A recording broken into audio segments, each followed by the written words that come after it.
یا ابا تراب، اے ابو تراب، مٹی پہ لیٹے ہوئے تھے، جسم پہ مٹی لگ گئی تھی، تو آپ نے پیار سے کہا اے مٹی کے باپ کھڑا ہو۔ علی کو یہ کنیت اتنی پسند آئی کہ پھر ہمیشہ اپنے اسی نام سے جانے اور پہچانے اور پکارے گئے۔ اللہ کے نبی نے فاطمہ سے پوچھا کہاں ہے علی؟ عالم الغیب کو پوچھنے کی ضرورت؟ آپ نے علی کی تلاش میں لوگوں کو روانہ کیا، روانہ کرنے کی ضرورت کیا تھی؟ انہیں کہہ دیتے جاؤ مسجد نبوی میں علی سو رہے ہیں، اٹھا کر لے آؤ، بلا کر لاؤ۔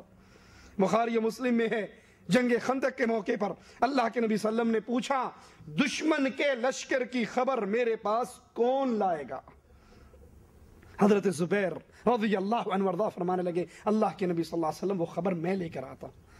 آپ نے پوچھا کون ہے جو دشمن کے لشکر کی خبر دے، ان کے حالات و معاملات، ان کی تعداد اور ان کی کوششوں اور ان کی جنگی صلاحیتوں کی مجھے خبر لا کر دے۔ عالم الغیب کو کیا ضرورت تھی یہ کہنے کی مجھے خبر لا کر دے، بلکہ وہ تو عالم الغیب تھے اگر آپ کا دعویٰ درست ہے، لیکن نہیں، نبی نے جاسوس روانہ کیے، جاؤ اس لشکر کی خبر لے کر آؤ۔ بخاری و مسلم میں ہے، حضرت عائشہ رضی اللہ تعالی عنہا فرماتی ہیں مرض الموت میں اللہ کے نبی صلی اللہ علیہ وسلم پوچھتے رہے کل میرا قیام کہاں ہوگا، کل میرا قیام کہاں ہوگا، کل میرا قیام کہاں ہوگا۔ آپ اپنی ازواج سے پوچھتے رہے، سوال کرتے رہے میرا قیام کہاں ہوگا۔ اور صحیح بخاری میں ہے اللہ کے نبی صلی اللہ علیہ وسلم کی بیٹی ام کلثوم حضرت عثمان کی زوجہ، جب ان کی وفات ہوئی آپ قبر پر بیٹھے، آپ کی آنکھوں میں آنسو بھر آئے، پھر آپ نے فرمایا تم میں سے کوئی ہے جو آج رات اپنی بیوی کے پاس نہ گیا ہو؟ تو ابو طلحہ نے کہا میں حاضر ہوں یا رسول اللہ صلی اللہ علیہ وسلم۔ آپ نے کہا پھر قبر میں اترو، وہ قبر میں اترے اور انہوں نے ام کلثوم کو قبر میں اتارا۔ نبی نے پوچھا کون ہے تم میں سے؟ عالم الغیب پوچھا نہیں کرتا۔ صحیح بخاری میں ہے اللہ کے نبی صلی اللہ علیہ وسلم نے کئی بار نماز پڑھائی اور نماز کی رکعات کم کی۔ ایک حدیث میں ہے اللہ کے نبی نے 4 کی بجائے 2 رکعتیں پڑھ لی، سلام پھیر دیا۔ اب کسی کو جرت نہ ہو، سب خاموش۔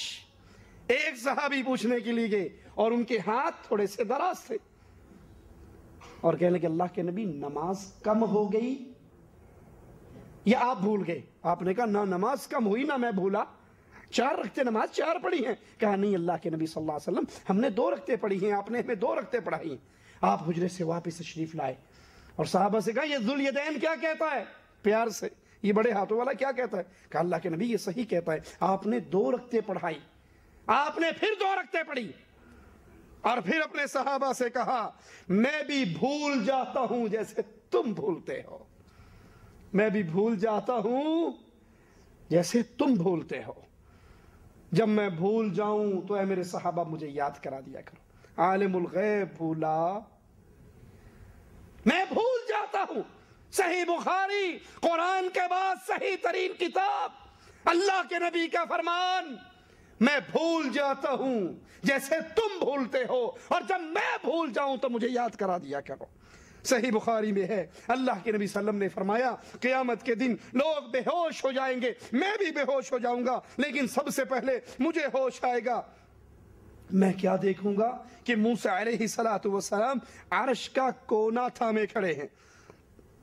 اللہ کے نبی فرماتے میں اب نہیں جانتا کہ موسیٰ بھی بے ہوش ہوں گے، اور اگر وہ بے ہوش ہوں گے تو انہیں ہوش مجھ سے پہلے آ جائے گا، یا موسیٰ ان لوگوں میں شامل ہیں جن کو اللہ نے بے ہوشی سے مستثنیٰ کر رکھا ہے۔ میں اب نہیں جانتا۔ نبی کہہ رہے ہیں میں اب نہیں جانتا۔ ہمارے انڈیا پاکستان کہتے ہیں کہ نہیں اتو کہتے سن بچوں سارا جانتے سن۔ مجھے نہیں پتا کہ موسیٰ بھی بے ہوش ہوں گے یا نہیں، اور اگر بے ہوش ہوں گے کیا وہ مجھ سے پہلے ہوش میں آ جائیں گے، یا وہ ان لوگوں میں ہے جن کو اللہ نے بے ہوشی سے مستثنیٰ کر رکھا ہے۔ صحیح بخاری میں ہے اللہ کے نبی صلی اللہ علیہ وسلم نے 70 قراء کو بنی عامر کی طرف بھیجا، ان لوگوں نے ان سب کو شہید کر دیا۔ جبرائیل اللہ کے نبی کے پاس آئے، حدیث کے لفظ سنیے، جبرائیل اللہ کے نبی کے پاس آئے اور ان قراء کا حال بیان کیا کہ وہ اپنے اللہ سے جا ملے، تو اللہ کے نبی صلی اللہ علیہ وسلم نے ان قاتلوں کے لیے 40 دن تک فجر کی نماز میں قنوت نازلہ پڑھی۔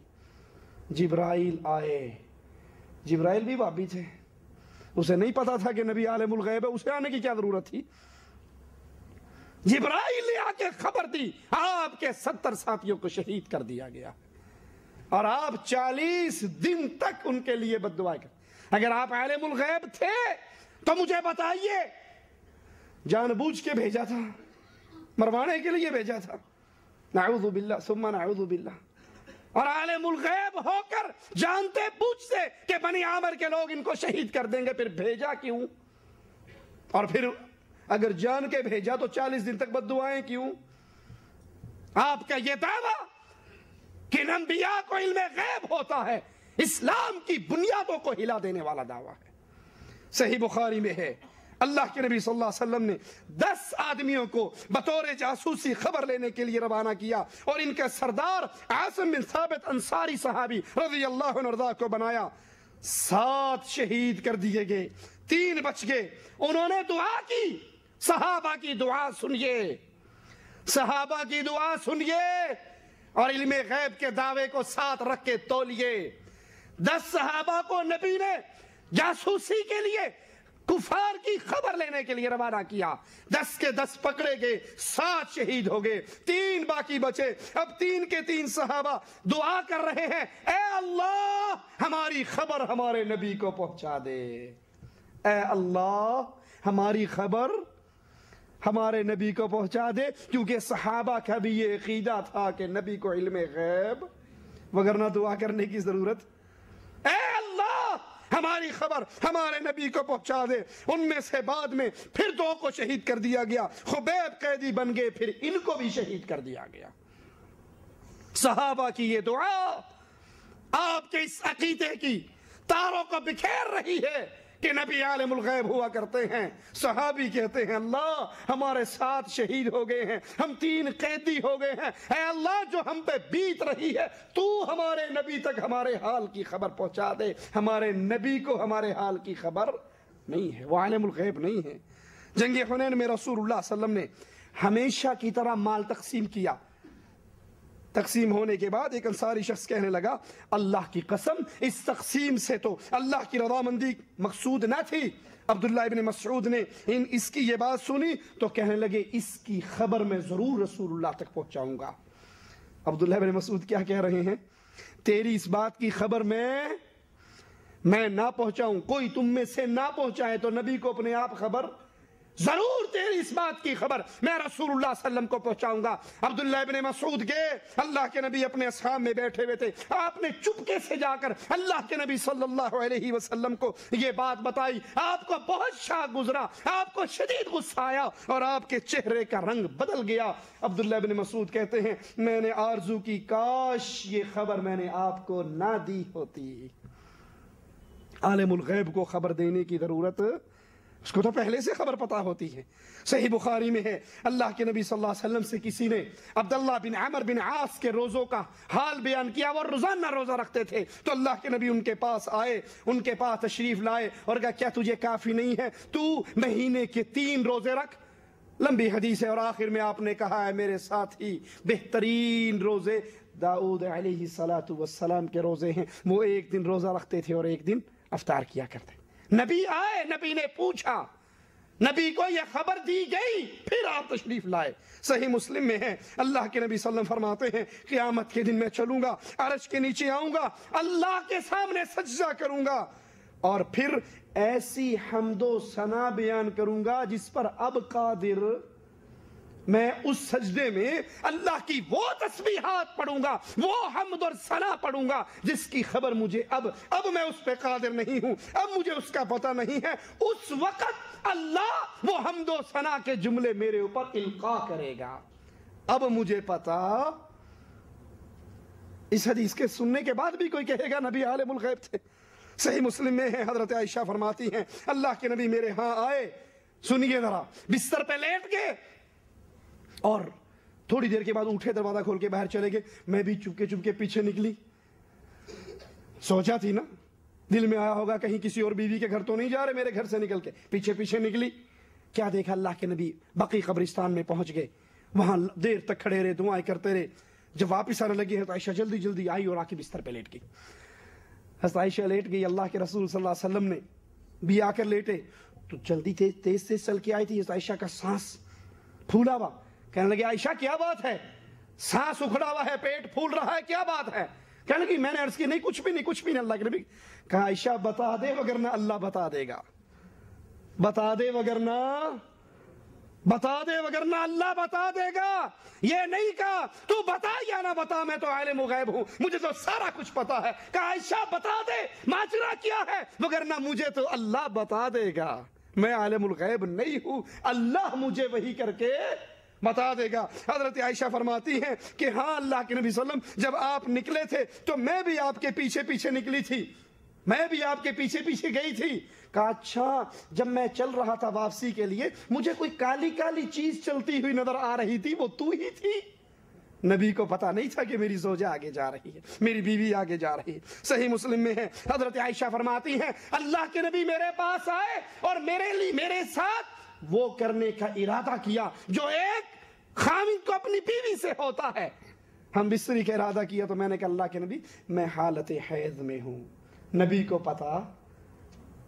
پتا نہ تھا, حضرت عائشہ نے بتایا یا رسول اللہ صلی اللہ علیہ وسلم میں حالت حیض میں ہوں. صحیح مسلم میں ہے, حضرت عائشہ فرماتی ہیں جبرائیل نے وعدہ کیا ایک وقت فلاں وقت پہ آؤں گا, اللہ کے نبی کے ہاتھ میں لکڑی, آپ بیٹھے ہوئے انتظار کر رہے اور وہ وقت آ گیا, جبرائیل نہیں آئے, اللہ کے نبی نے لکڑی پھینک دی اور کہا نہ تو اللہ اپنے وعدے کے خلاف کرتا ہے, نہ اللہ کے فرشتے, اللہ کے ایلچی وعدے کے خلاف کرتے ہیں. پھر آپ نے ادھر ادھر دیکھا, ایک کتے کا بچہ آپ کو اپنی چارپائی تخت کے نیچے بیٹھا ہوا نظر آیا. آپ نے پوچھا اے عائشہ رضی اللہ تعالی عنہا یہ اس جگہ کب آیا ہے, یہ اس جگہ کب آیا ہے؟ ان کے ملنگوں کو علم غیب ہے, ان کے بے نمازوں کو علم غیب ہے, ان کے ننگوں کو علم غیب ہے, عزتوں کے ڈاکووں کو علم غیب ہے. اور یہ مومنوں کی ماں عائشہ ہے جس کے بارے میں نبی سے جب پوچھا گیا سب سے زیادہ مخلوق میں پیار کس سے کرتے ہو, کہا اپنی بیوی عائشہ سے کرتا ہوں رضی اللہ تعالی عنہا. یہ عائشہ مومنوں کی ماں عائشہ, عظیم ترین کائنات کی عورت عائشہ رضی اللہ تعالی عنہا فرماتی ہے اللہ کی قسم اے نبی مجھے نہیں پتا یہ کب آیا. تمہاری رابعہ بصری کو بھی علم غیب ہے, عدی کلندری کو بھی علم غیب ہے, اور یہاں مومنوں کی ماں عائشہ فرما رہی ہے مجھے نہیں پتا یہ کب آیا. تو اس کو حکم دیا نبی نے باہر نکالنے کا, باہر نکال دیا گیا. اسی وقت جبرائیل آ گئے. ذرا حدیث کو غور سے سننا, یہ حدیث کے عقیدوں کا آپریشن کرے گی. جبرائیل آ گئے, نبی نے پوچھا تو اپنے وعدے پر نہیں آیا. کہا اللہ کے نبی یہ جو کتا آپ کے گھر میں تھا اس نے مجھے روک رکھا تھا, ہم اس گھر میں نہیں جاتے جہاں کتا یا تصویر ہو. یہ کتا کہاں کا تھا؟ بولو کتا کہاں کا تھا؟ مدینے کا کتا. جہاں مدینے کے کتے ہوں وہاں رحمت کے فرشتے, اور جہاں غوث پاک کے کتے ہوں. یہ کتا کس کا بنایا ہوا جی؟ یہ کتا اللہ کا بنایا ہوا. جہاں اللہ کے بنائے ہوئے کتے ہوں وہاں فرشتے, اور جہاں مولوی خود اپنے آپ کو کتا بنا دے, میں کتا ہوں. یہ احمد رضا خان صاحب بریلوی ہدائی کے بخشش صفحہ 60 پر کہتے ہیں تیرا یہاں کون پوچھتا ہے اے رضا, تجھ جیسے ہزار کتے پھرتے ہیں. وہ کہتے میں بھی کتا ہوں. الیاس قادری صاحب کہتے ہیں کہ میں تو غوث پاک کے کتوں کا بھی کتا ہوں, صرف کتا نہیں کتوں کا بھی کتا ہوں. تو کیا نعوذ باللہ یہ انٹرنیٹ جو ہے کیا یہ سائنس میرے غوث پاک سے بڑھ گیا؟ نعوذ باللہ من ذالک. اب دیکھو اس وقت میں ہاتھ ہلا رہا ہوں, الحمدللہ میرے ان عیسائی بھائیوں کو جو دنیا میں مجھے سن رہے اور ان کی خوشیاں حاصل کر رہا ہوں, تو کیا میں غوث پاک سے بڑھ گیا؟ نہیں, میں تو غوث پاک کے قدموں کی خاک کا بھی غلام ہوں, خاک کی بھی خاک ہوں, ان کے کتوں کا کتا ہوں. جو کچھ ملا ان کے صدقے, یہ دعوت اسلامی ہے ان کے غلاموں کا. نانوتوی قاسم نانوتوی صاحب فرماتے ہیں اپنے قصیدے میں ہو میرا شمار سگانے مدینہ میں, مروں تو مجھے کھائیں مدینے کے مور و مال. میرا شمار کن میں ہو؟ سگانے مدینہ. یہ فارسی کا لفظ ہے. سگ کا مطلب کیا ہے؟ کتا. میرا مدینے, اللہ نے ان کو انسان بنایا, بہترین شکل و صورت کی کہتا نہیں اسی انسان بنتے راضی نہیں جو کتا بن جاندہ چنگا سی ہو میرا شمار مدینے کے کتوں میں۔ پاکستان سیالکوٹ کا ایک پیر ہے، پیر شیخ امین، وہ کہتا ہے میں کتا ہوں آقا کا، اور کتوں کا کام بھونکنا ہوتا ہے، سارے مل کے بھونکو۔ پیر امین بھی بھونکتا ہے، باقی مجمع بھی بھونکتا ہے۔ لا حول ولا قوت الا باللہ۔ گورا ہے یا کالا ہے یہ دیس محمد والا ہے، یہ سارے جگ سے نرالا۔ آقا جی کا کتا ہے، گورا ہے یا کالا ہے، تو آقا جی کی عظمت کے سامنے ہمارے تو کچھ نہیں ہے، تو آقا جی کے کتے بن کے ہو ہو کرو،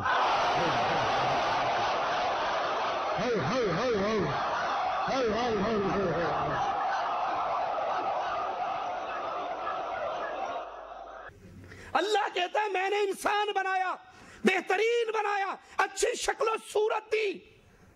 لقد خلقنا الانسان فی احسن تقویم۔ اے انسانوں، یہ قسمیں کھا کھا کر اللہ تمہاری بہترین شکل و صورت کی باتیں کرتا ہے، تمہاری اچھی تخلیق کی باتیں کرتا ہے، لیکن یہ کتوں سے پیار کرنے والے، وہ اتنا سا کتا تھا، کتے کا بچہ چھوٹا سا جو نبی کی چارپائی کے نیچے تھا، اور جب اتنے بڑے بڑے مولوی کہیں کہ ہم کتے ہیں، لا حول ولا قوت الا باللہ۔ میں نے ایسی کتے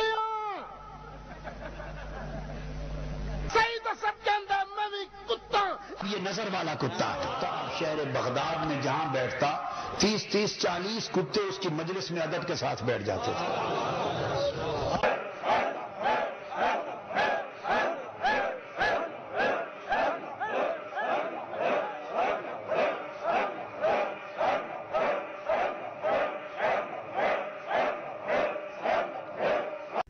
بھائی یہ کتا بننا عظمت نہیں، انسان بننا عظمت ہے۔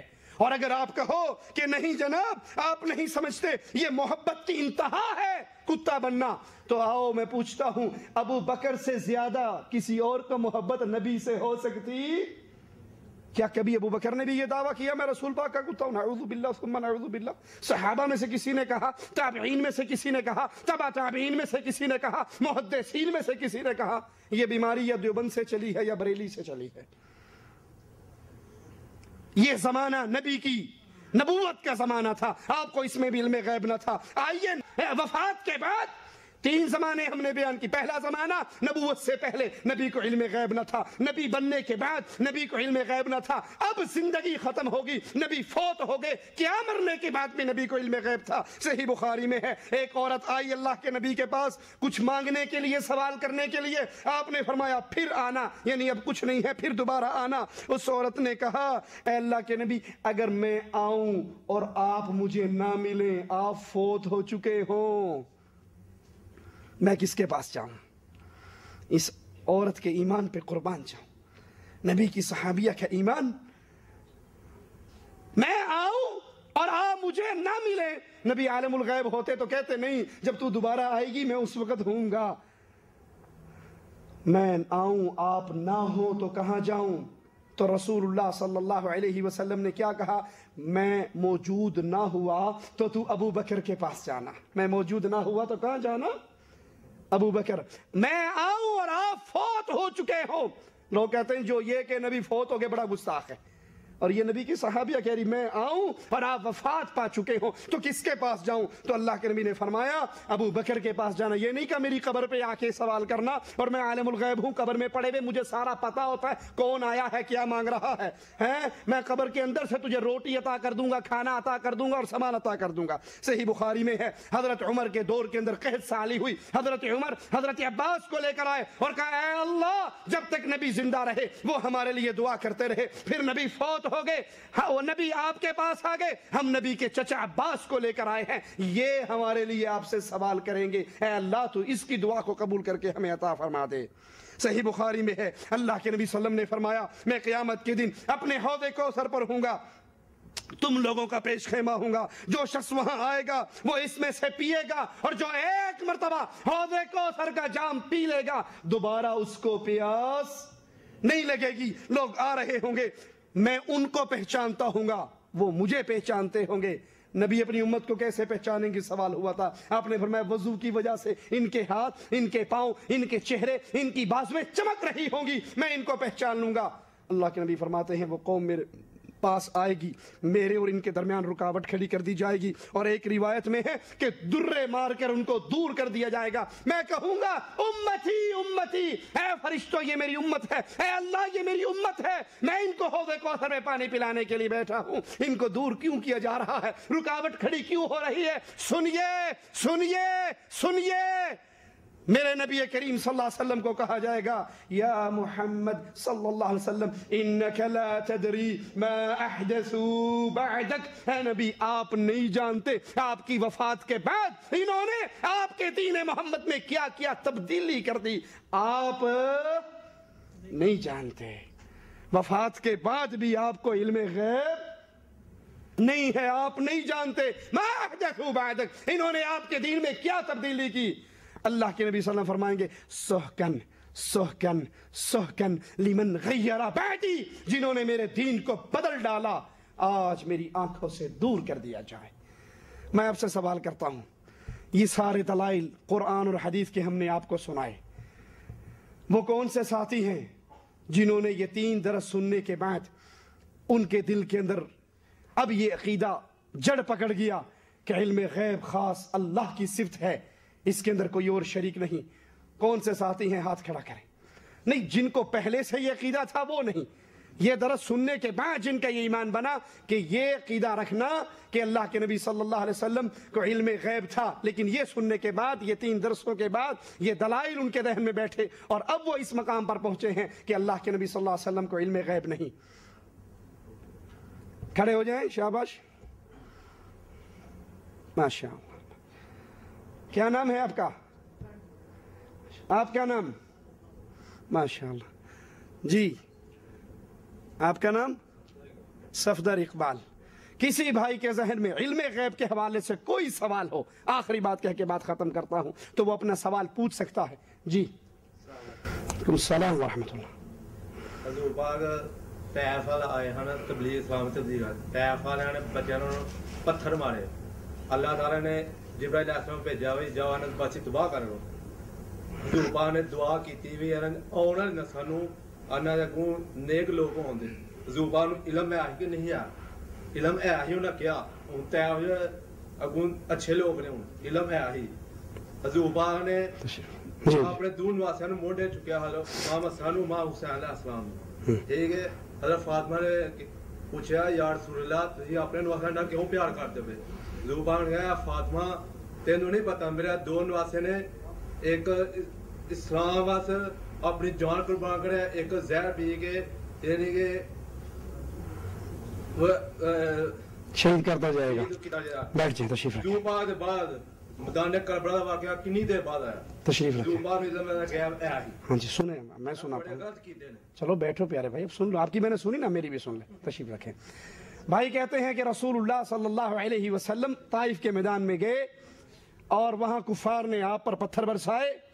پتھر برسانے کے بعد پھر اللہ نے جبرائیل علیہ السلام کو بھیجا ان بستیوں کو تباہ کرنے کے لیے, اور آپ نے کہا ان کو تباہ نہ کرو, مجھے اللہ سے امید ہے کہ یہ نہ صحیح ان کی آل اولاد ضرور میرا کلمہ پڑے گی. تو نبی کو علم غیب تھا تبھی تو آپ نے کہا.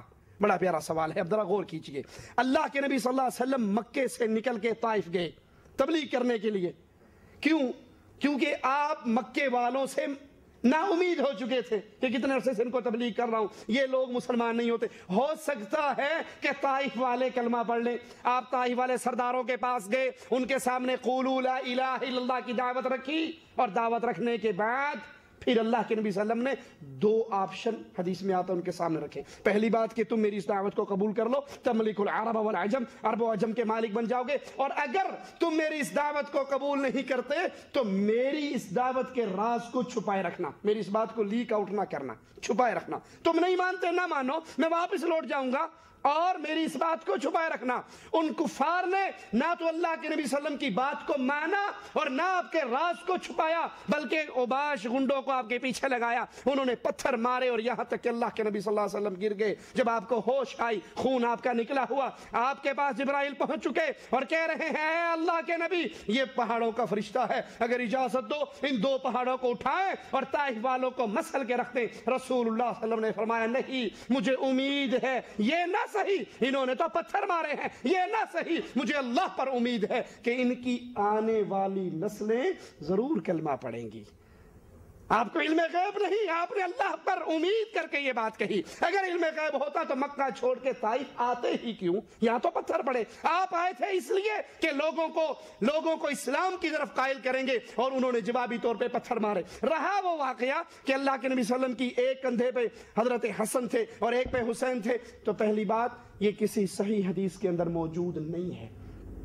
کسی صحیح حدیث میں ہمیں حدیث لا کے دے دیجئے کہ بخاری میں ہے, مسلم میں ہے, ابو داؤد میں ہے, ترمذی میں ہے, کسی ایک حدیث میں ہمیں حوالہ دے دیجئے, ہم ماننے کے لیے تیار. نمبر دو حضرت حسین کے کربلا کے واقعے کو پیش کرتے ہیں کہ اللہ کے نبی تو پہلے ہی کہہ دیا تھا کہ یہ وہاں پر مارے جائیں گے. حضرت حسین خود جب کربلا میں پہنچے تو دیکھا کوفی تلواریں لے کے سامنے کھڑے ہیں, تو حضرت حسین نے کہا, جس کو شیخ مفید نے اپنی کتاب الارشاد کے اندر نقل کیا ہے کہ مجھے تم نے بلایا تھا, اگر تم میرا ساتھ دینے کے لیے تیار نہیں تو میں واپس مدینے چلا جاتا ہوں. اگر امام صاحب کو علم غیب ہوتا تو وہاں کیوں کہتے مجھے تم نے بلایا تھا, میری مدد نہیں کرتے تو مجھے واپس جانے دو. دوسری شرط پیش کی, مجھے کفار کی سرحدوں پہ جانے دو. تیسری شرط, مجھے یزید کے پاس جانے دو. اگر حضرت حسین کو علم غیب ہوتا تو مکے سے چلتے ہی کیوں, وہاں جا کر واپسی کی بات کیوں؟ علم غیب صرف اللہ کا خاصہ ہے. اللہ سے دعا ہے اللہ ہمیں حق کہنے, سننے, عمل کرنے کی توفیق عطا فرمائے. اقول قولی ھذا واستغفر اللہ لی ولکم ولسائر المسلمین.